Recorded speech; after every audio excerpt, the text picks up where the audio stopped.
Assalamualaikum warahmatullahi wabarakatuh. Perkenalkan, nama saya Ahmad Zain Al-Faruqi dari Program Pendidikan Komunikasi Penyiaran Islam kelas KPI 4B Universitas Islam Bunga Bangsa Cirebon dengan NIM 2024.6.971.00365. Nah, di video kali ini saya akan membahas sedikit tentang sebuah makalah yang sudah saya buat mengenai high context dan low context kultur, individualisme dan kolektivisme dan dimensi budaya. Kenapa? Ada apa yang melatar belakangi dari pembuatan makalah ini? Nah, dalam yang melatar belakangi pembuatan makalah ini adalah di dalam dua dekade terakhir, globalisasi ini telah mengubah landscape interaksi manusia secara fundamental. Batas-batas geografis menjadi semakin cair berkat kemajuan teknologi informasi. Mahasiswa Indonesia kali ini sedang dapat belajar di berbagai penjuru dunia, di Belanda, terus di Jepang, dengan segala budaya yang ada. Nah, mahasiswa Indonesia dapat belajar di Belanda, pekerja Indonesia dapat bekerja di Jepang, dan seorang eksekutif Amerika bisa dapat memimpin tim yang tersebar di India, Nigeria, dan Brasil. Namun, di balik kemudahan tersebut, tantangan terbesar justru bersifat kultural. Kesalahpahaman akibat perbedaan nilai, norma, dan gaya komunikasi. Ini sebagai contoh, ketika seseorang mahasiswa asal Jawa berbicara dengan dosen dari asing atau dosen bule menggunakan bahasa Inggris yang halus dan tidak langsung atau indirect, dosen tersebut mungkin menganggapnya sebagai terlalu basa-basi atau tidak tegas, atau mungkin kurang persiapan. Sebaliknya, dosen dari Jerman yang berbicara langsung dan terbuka, karena orang Jerman itu budayanya langsung terbuka, itu bisa dianggap oleh mahasiswa Indonesia itu kasar. Nah, karena ini perbedaan budaya hormat dan high context. Inilah yang disebut oleh tokoh William siapa itu? Lalu ini sebagai anxiety atau uncertainty dalam komunikasi antar budaya. Nah, komunikasi antar budaya ini bukan sekedar berbicara dalam bahasa yang sama, melainkan memahami dunia sosial dan simbolik yang berbeda-beda. Edward Hall di tahun 1976 memperkenalkan konsep high context dan low context untuk menjelaskan seberapa banyak informasi yang disampaikan secara eksplisit versus implisit, bahasa tubuh secara. Sementara itu, Hofstede di 2001 melalui penelitiannya terhadap karyawan IBM di lebih dari 50 negara, itu menemukan sebuah dimensi budaya seperti individualism dan kolektivisme, power distance, uncertainty, avoidance, dan maskulinitas, feminitas.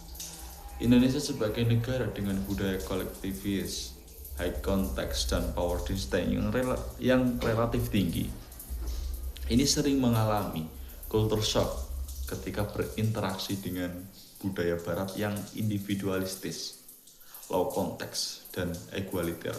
Oleh karena itu, pemahaman terhadap teori-teori komunikasi antar budaya menjadi sangat krusial, tidak hanya untuk menghindari konflik, tapi juga untuk membangun kerjasama yang produktif dan harmonis.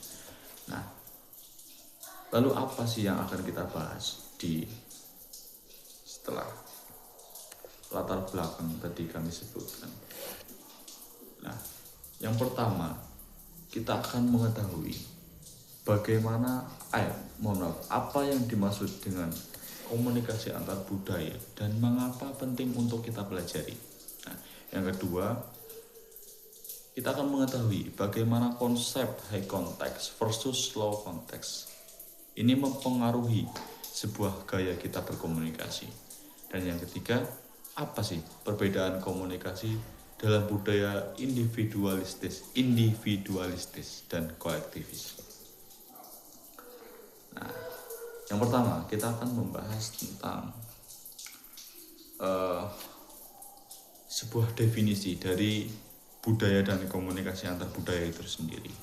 Nah, budaya ini adalah seperangkat nilai, kepercayaan, norma, dan simbol yang dipelajari bersama suatu kelompok dan diwariskan antar generasi menurut Samovar. Nah, budaya membentuk cara pandang anggota kelompok terhadap dunia, termasuk cara mereka untuk berkomunikasi. Komunikasi antar budaya atau intercultural communication didefinisikan oleh Goody Kunz sebagai proses pertukaran pesan antara individu yang berasal dari latar belakang budaya yang berbeda, di mana perbedaan tersebut secara signifikan mempengaruhi proses interpretasi dan perilaku komunikatif.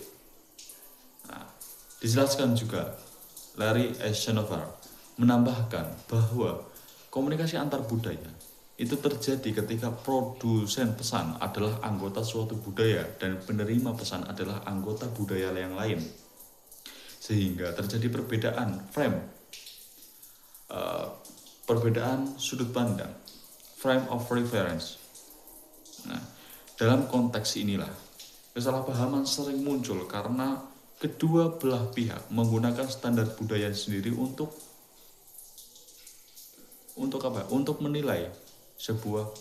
menilai lawan bicaranya. Nah, apa sih model? Nah, model dimensi budaya menurut Gerd Hofstede melakukan studi monumental terhadap 116.000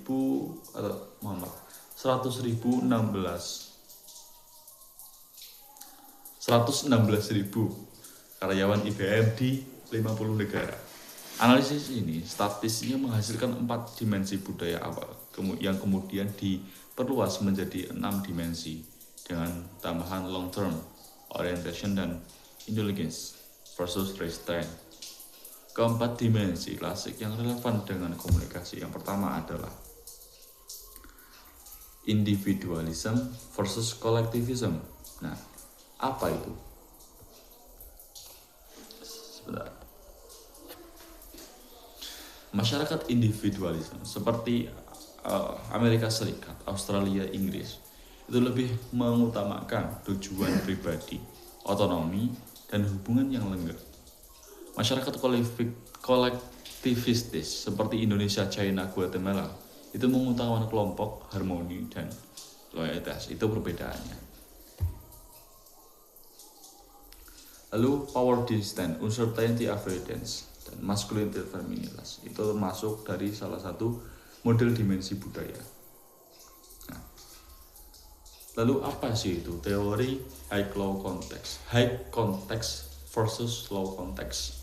Nah, Edward ini menuliskan membedakan budaya berdasarkan sejauh mana makna komunikasi dikomunikasikan secara eksplisit melalui kata-kata versus implisit melalui konteks nonverbal.